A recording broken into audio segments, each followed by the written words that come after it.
मंत्री छगन भुजबळ यांनी बीडच्या सभेमधून टार्गेट केल्यानंतर आता विजय वडेट्टीवार यांनी सुद्धा पलटवार केला आहे। भाजपने भुजबळांना माझ्या अंगावर सोडलंय अशी टीका वडेट्टीवार यांनी केली। भुजबळांनी जीआर रद्द करावा, तुमच्या पाया पडेन, आयुष्यभर सोबत राहीन असं वडेट्टीवार यांनी म्हटलं आहे। भुजबळांनी बीडच्या सभेत टार्गेट केल्यानंतर आता वडेट्टीवारांनी त्यांच्यावर पलटवार केलाय।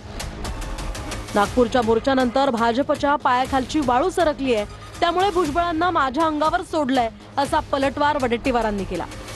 नागपूरमध्ये जो मोर्चा झाल्यानंतर भाजपच्या पायाखालची वाळू सरकली आणि मला टार्गेट करायसाठी भुजबळांना माझ्या अंगावर सोडलं, हा माझा स्पष्टपणे आरोप आहे। त्यामध्ये कुठेही भुजबळ साहेबांना मी कधीही क्रॉस केलं नाही। भुजबळ साहेबांच्या भूमिकेवरही मी प्रश्नचिन्ह निर्माण केलं नाही। भुजबळांनी बीडच्या सभेत वडेट्टीवारांचा जरांगेंसोबतचा जुना व्हिडिओ दाखवला होता, त्यावरही वडेट्टीवारांनी स्पष्टीकरण दिलंय। मी जरांगेंना भेटलो ते फक्त 2800 नोंदी सापडल्या त्याबद्दल, दुसरा उद्देश नव्हता असंही वडेट्टीवार म्हणाले। तर मी आजही कुणबी मराठा नोंदींच्या विरोधात आहे असंही वडेट्टीवार म्हणाले। या मराठवाड्यातील जो निजामाच्या काळात कुणबी म्हणून होते, तुम्ही घेतला नाही, विदर्भातल्या लोकांनी घेतला, त्याचा आनंद घेतला, त्याचा म्हणजे आरक्षणाचा फायदा घेतला, तुम्ही घेतला नाही। आणि आजही आमची भूमिका आहे की महाराष्ट्रातील ओबीसी समाजांना, आपल्या मराठा समाजांना ओबीसीतून आरक्षण द्या, ही माझी भूमिका आहे। त्यावेळेस भुजबळ साहेब सुद्धा मंत्रिमंडळात आहेत ना, त्या ठिकाणी विखे पाटील जर जाऊन ते करू शकतात तर कॅबिनेटमध्ये सुद्धा तो विरोध ते केले म्हणतात, मला आम्ही त्यांचं स्वागतच केलं। तो 2 सप्टेंबरचा जीआर मिळत असेल तर भुजबळ साहेबांच्या पाया पडायला मी जातो, तो जीआर रद्द करा। तुम्ही आमचे नेते आहात आणि तुम्ही ओबीसीचे आश्रयदाते आहात, पण तो जीआर रद्द झाला तर त्यांच्या पाया पडून त्यांचा आशीर्वाद घेईल आणि भुजबळ साहेबांना सांगेन की आयुष्यात तुमच्या नेतृत्वामध्ये ही लढाई तुम्ही जोपर्यंत लढाल त्या लढाईमध्ये मी सामील होईल। अंबडच्या सभेत कोयत्याची भाषा केल्यानं सभेला गेलो नव्हतो असंही वडेट्टीवारांनी म्हटलंय। ते म्हणतात की अंबडच्या सभेमध्ये आलेत, नंतर आले नाहीत। अरे अंबडच्या सभेमध्ये तुम्ही कोयता काढण्याची भाषा झाली तिथे। आपण लढाईमध्ये मराठा ओबीसी लढाईमध्ये कोयता तलवारीची लढाई भाषा करून आपण मिळणार आहे का? पंढरपूरच्या मेळाव्यामध्ये मला अजिबात बोलवलं नाही।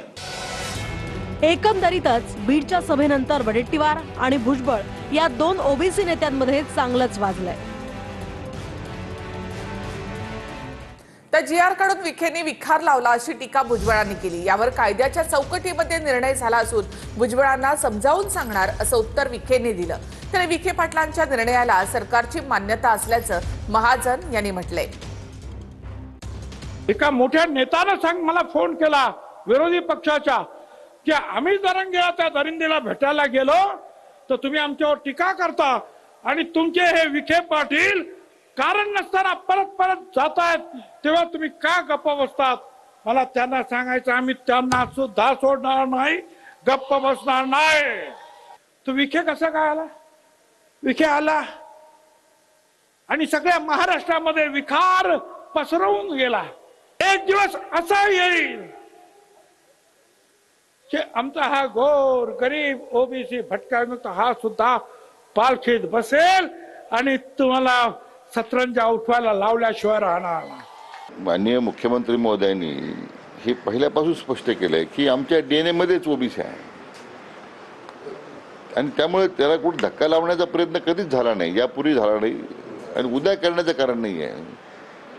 म्हणून मी म्हटलं की कुठं आरक्षण कमी होतंय किंवा आरक्षण कमी होताना होण्याचे होतंय असं काही उदाहरण आहे तुमच्याकडे, परंतु हैदराबाद गॅजेटच्या संदर्भात अंमलबजावणी करायची, कारण तो तिथल्या जनतेचा तो अधिकार होता। त्यांची अनेक वर्ष त्यांच्यावर झालेल्या ती अन्यायाची भावना होती, ती दूर करण्याचा सरकार काही प्रयत्न करते आणि ते सुद्धा कायद्याच्या चौकटीत बसून करते, नंबर 1। आणि दुसरं, हे करताना कुठेही ओबीसीच्या आरक्षणात धक्का लागणार नाही ही भूमिका त्याच्यामध्ये स्पष्टपणे आपण घेतलेली आहे। मी सांगितलं ना दरिंदे पाटलाने की ओबीसीना पाडा, तोच आदेश आम्ही सुद्धा देऊ शकतो की जे जे ओबीसीच्या मुळावर उठलेले असतील, ती कुणाही समाजाचे नेते असू दे, त्यांना धारा शिव केले आडवे करा, त्यांना आडवे करा, एवढंच तुम्हाला मी सांगतो। पहिल्या दिवसापासून आमचा प्रयत्न आहे की माननीय भुजबळ साहेब ज्येष्ठ नेते आहेत, त्यांना भेटून एकदा हे समजून सांगणार आहे मी, कारण शेवटी हे करताना न्यायमूर्ती शिंदे साहेबांची समिती सरकारने जी नेमलेली होती, तर न्यायमूर्ती शिंदे समितीच्या निष्कर्ष त्याच्यातून जे निघालेले आहेत त्यावर आपण कारवाई करतोय. हे काही मी त्या उपसमितीचा अध्यक्ष म्हणून एक भाग झाला, परंतु त्याला हे अध्यक्ष म्हणून काम करताना त्याला कायद्याच्या चौकटीत बसून हे करावं लागतंय. त्यासाठी मान्य न्यायमूर्ती शिंदे साहेबांच्या समितीच्या माध्यमातून जे निष्कर्ष पुढे येत आहेत त्याच्यावर आम्ही अंमलबजावणी केलेली आहे. मला वाटतं एकदा मी स्वतः न्यायमूर्ती शिंदे साहेब, मान्य भुजबळ साहेब आम्ही एकत्र बसून मला वाटतं हा जो विसंवाद वाढत चाललेला आहे तो आम्ही दूर करू. हो, आता मला पाहायला वेळ मिळाला नाही ते सगळे भाषणात, आम्ही पाहीन जरा वेळ मिळाल्यावर, कारण मी कर्डिले साहेब, आपले शिवाजीराव कर्डिले आमदार आमचे अचानक ते वारले आणि इतके जिव्हाळ्याचे संबंध होते, तर मी त्यांच्या परिवाराबरोबर होते, त्यांच्या अंत्यदर्शनासाठी गेले होते.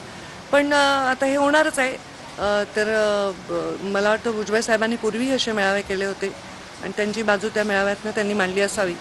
तर छगन भुजबळ बीडमध्ये दंगल घडवणार, गृह मंत्रालयानं भुजबळांचा जामीन रद्द करावा अशी मागणी मनोज जरांगे पाटील यांनी केली. तर जरांगेलाच अटक करा, आमदारांची घरं कोणी झाली, बीड कोणी पेटवलं असा सवाल भुजबळांनी केला आहे. यावर भुजबळांचा जामीन कधी रद्द होऊ शकतो असं अंबादास दानवे यांनी म्हटलंय. तो सरकारमध्ये तो जाती दंगली घडविणारे बीडमध्ये त्यांनी दहशत आणि भयावह वातावरण तयार केलंय. आज त्यांनी काही नेते हाताखाली धरले, त्यांचे भाषणं बघा, ते पूर्ण भय निर्माण होईल अशी परिस्थिती त्यांनी निर्माण केली. गृह मंत्रालयानं तो जामीनवर आलेला आहे, त्याची जामीन रद्द करावी, नसता राज्यात अराजकता माजविल तो. अरे खरं म्हणजे जरांगेलाच अटक करायला पाहिजे. कुणी जाळलं बाबा बीडची आमदारांची घरं? कुणी जाळली? हॉटेल्स कुणी जाळलं? अख्खं बीड पेटवलं कुणी? त्या पद्धतीने तू सांगतोस काय की जे आपल्या विरोधात जाईल काय त्यांना काय चोपून काढा, त्यांच्या भाषेत ते बोलतायत. जे आपल्या विरोधात जातील त्यांचे सगळे उमेदवार पाडा हे तुम्ही बोलताय काय? मारामारीची भाषा तुम्ही बोलता. देवेंद्रजी फडणवीसांनी दिल्लीतल्या महाराष्ट्र सदनातल्या भ्रष्टाचाराविषयी मोठी मोठी भाषणं दिलेली आहे. त्यांचे किरीट सोमय्या नावाचे माजी खासदार यांनी मोठ्या तक्रारी केलेल्या आहेत. या सगळ्या भ्रष्टाचाराच्या आरोपात त्यांना जेलमध्ये टाकलेलं आहे याच भारतीय जनता पार्टीनं, आणि याच भारतीय जनता पार्टीच्या कृपेनं पुन्हा ते जामिनावर आहेत. आणि हे जे मनोज जरांगे पाटील बोलले, काय चूक बोले, जामीन असतो, हा जामीन कधी रद्द होऊ शकतो? जामीन का परमानंट थोडी असतो, जामीन असतो. कुठं केसचा निकाल लागलेला आहे? तर भुजबळांचा जामीन गृह मंत्रालयानं रद्द करावा अशी मागणी जरांगे यांनी केली आहे. जरांगेलाच अटक करा, बीड कुणी पेटवलं असा सवाल करत भुजबळांनी जरांगे यांना देखील आव्हान दिलं आहे. आणि एक महत्त्वाची बातमी आपण पाहूयात. धनंजय मुंडेंच्या दबावामुळे माझ्या आईनं आत्महत्या केली असा खळबळजनक आरोप करुणा मुंडेंनी केलाय. माझ्या आईच्या सुसाईड नोटमध्ये सगळं लिहिलंय असंही करुणा मुंडे यांनी म्हटलं आहे. माझी बहिणीसोबत बलात्कार केला आणि ते बलात्कारमध्ये माझी आईची आत्महत्या केली. त्यांचे दबाव, जसे आज माझ्यावरती दबाव आहे, त्याचे पुरावे आहेत तुमच्याकडे? सगळे पुरावे आहे. माझी आईच्या सुसाईड नोट आहे, त्याच्यामध्ये सगळं काही लिहिलेलं आहे त्यांनी, माझी आईनी. आणि माझी बहिणी जे कोर्ट केस केला होता, पण तिला पण असे दबून मतलब पूर्ण अशा गुंडे लोकांना धमकी दिलून ती सोडून गेली मुंबई. आणि माझ्यासोबत, त्यांच्या सोडा, पण माझा जे आहे, माझा तो पूर्ण कोर्टामध्ये गाजलेला मुद्दा. अंगावर आला तो शिंगावर घ्या, तो घ्या मला शिंगावर. जरी खरा तू एक मर्द आहे धनंजय मुंडे, तो मला शिंगावर घ्या. मी शिंगावर घेण्यासाठी पर्लीमध्ये आली होती आणि आमदारचा पर्चा मी भरला होता. कशाला मला माझा फॉर्म काढून टाकला? कशाला? तुला भीती होती की माझी बायको जिंकणार आहे. जरी आता पण तू तुझे शब्दावर ठाम आहे, तो मी तुला चॅलेंज करते. एक महिला असताना, तुझी बायको असताना नाही, एक महिला असताना मी तुला चॅलेंज करते. अंगावर मी येते, तू शिंगावर घ्या मला शिंगावर. आणि एकदा होऊन जाऊ दे नवरा वर्सेस बायको, बघू कोण जिंकता कोण हारता. ठाकरे बंधूंची युती पक्की आहे. ठाण्यामध्ये 75 जागा जिंकणार असा विश्वास संजय राऊतांनी व्यक्त केलाय. 2 ठाकरे सप्पे भारी, ठाकरे ठिकऱ्या उडवणार असा इशारा सुद्धा राऊतांनी दिला आहे. दरम्यान बोलून जागा येणार नाहीत असा टोला प्रताप सरनाईकांनी लगावला आहे. 2 ठाकरे सप्पे भारी, ठाकरे ठिकऱ्या उडवणार राऊत. कोणत्या ठिकऱ्या उडवतात ते बघू सरनाईक. पहिल्यांदा भांडूपमध्ये नगरसेवक निवडून आणा मस्के. ठाण्याच्या लढाईत आता ठाकरेंची शिवसेना इशारे देत मैदानात उतरली. ठाण्यात 2 ठाकरे सप्पे भारी असा नारा संजय राऊतांनी दिलाय. महापालिका निवडणुकीत 2 ठाकरे सगळ्यांच्या ठिकऱ्या उडवणार असंही राऊतांनी म्हटलंय. आम्ही आणि मनसे ठाण्यामध्ये लढणार आणि सत्तेवर येणार. आमचाही नारा 75 पार आहे. बोला अहो 2 ठाकरे आहेत ना, 2 ठाकरे सप्पे भारी. बघा ह्याच्यावर चर्चा होत राहील. हा सोबत आहे का, तो सोबत आहे का. या क्षणी 2 ठाकरे करणार सगळ्यांच्या ठिकऱ्या. संजय राऊत सकाळी सकाळी काय बोलताय ना ह्याचं आम्हाला काही ज्ञानच नसतं किंवा काही माहिती नसतं.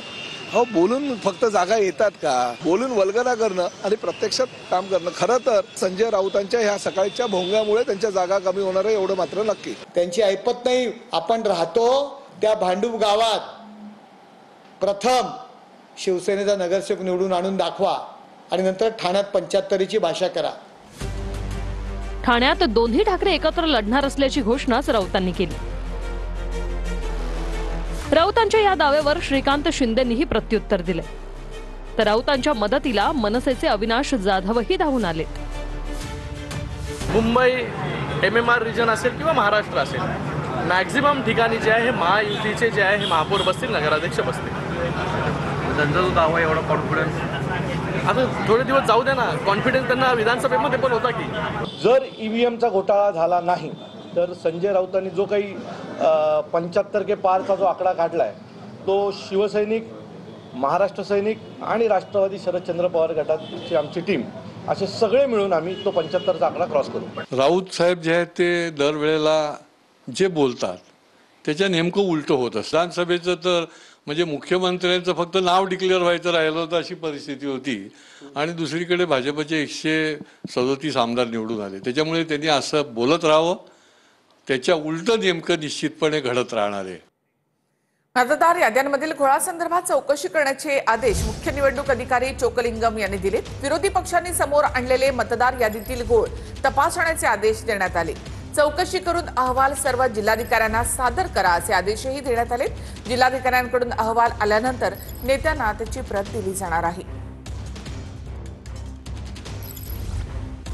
जैन बोर्डिंग जमीन व्यवहार प्रकरणामध्ये बोर्डिंगच्या विद्यार्थ्यांकडनं मुंबई उच्च न्यायालयामध्ये याचिका दाखल करण्यात आली आहे.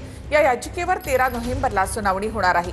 धर्मादाय आयुक्त, विश्वस्त मंडळ आणि सरकारच्या विरोधात ही याचिका करण्यात आली आहे. विश्वस्त मंडळाने बेकायदेशीरपणे जमीन विक्री केल्याचा आरोप याचिकाकर्त्यांकडून केला जातोय. जैन बोर्डिंग प्रकरणावर मंत्री मुरलीधर मोहोळ पुण्यामध्ये येऊन बोलणार आहेत. मुरलीधर मोहोळ यांची भागीदारी असलेल्या कंपनीने जैन समाज बोर्डिंगची 3000 कोटींची जागा 230 कोटींना हडपल्याचा राजू शेट्टी यांचा आरोप आहे. या पुढल्या बातम्यांकडे. पाकिस्ताननं अफगाणिस्तानवर केलेल्या एअर स्ट्राईकमध्ये 3 अफगाणी क्लब क्रिकेटरचा मृत्यू झालाय आणि त्यामुळे अफगाणिस्तान पाकिस्तानसोबत T20 मालिका खेळण्यास नकार दिलाय. पाकिस्ताननं अफगाणिस्तानावर केलेल्या एअर स्ट्राईकमध्ये 3 अफगाणी क्लब क्रिकेटर्सचा मृत्यू झालाय. कबीर, सिबघनतुल्लाह आणि हरुण अशी मृत्यू झालेल्या या क्रिकेटर्सची नाव आहेत. अफगाणिस्तानच्या शराना शहरात एक क्रिकेट मॅच खेळून हे क्रिकेटर परतत होते. त्याच वेळी हा हल्ला झाला. ज्या दिवशी हल्ला झाला त्या दिवशी क्रिकेटर कबीरला गावातल्या टुर्नामेंटमध्ये मॅन ऑफ द मॅच हा पुरस्कारही मिळाला होता. मॅन ऑफ द मॅचची ट्रॉफी हातात घेतलेला त्याचा फोटो मृत्यूनंतर आता व्हायरल होतोय. या हल्ल्यानंतर अफगाणिस्ताननं पाकिस्तान सोबतच्या T20 सिरीज मधून माघार घेतली आहे. मृत्यू झालेल्या क्रिकेटपटूंच्या सन्मानार्थ पाकिस्तान सोबत क्रिकेट टुर्नामेंट खेळणार नसल्याचं अफगाणिस्ताननं म्हटलंय.